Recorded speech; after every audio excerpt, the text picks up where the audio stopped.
চলমান সহিংসতার জের ধরে পরিস্থিতি নিয়ন্ত্রণে গেল শুক্রবার রাত 12টা থেকে সারা দেশে কারফিউ জারি করে সরকার।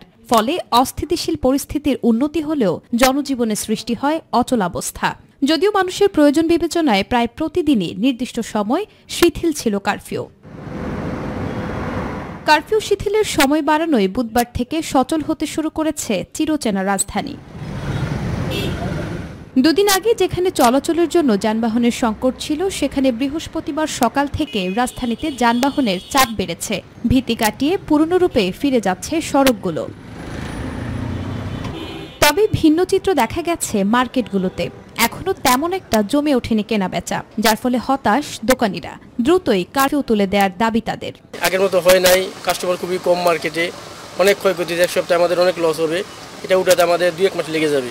আমরা চাই না কারফিউ, যাও টুকটাক মানুষ আসবে। এখন একটু খুলছি মার্কেটটা, সবাই আসতেছে, কিন্তু কারফিউ যখন 5টা বাজে দিয়ে দেয় তখন থেকে আর কাস্টমার আসে না। প্রায় দিলে আমাদের জন্য ভালো, ব্যবসার জন্য ভালো, কাস্টমার আসতে পারবে, যাতায়াত করতে পারবে, কারণ দূর দূরান্ত থেকে কাস্টমার আসে। সহিংসতার ফলে দেশে যে নারকীয় তাণ্ডব ঘটে গেছে, তার রেশ কাটিয়ে আবারও দেশ মাথা তুলে দাঁড়াবে, ফিরবে তার চিরচেনা সৌন্দর্যে, এমনটাই প্রত্যাশা সকলের।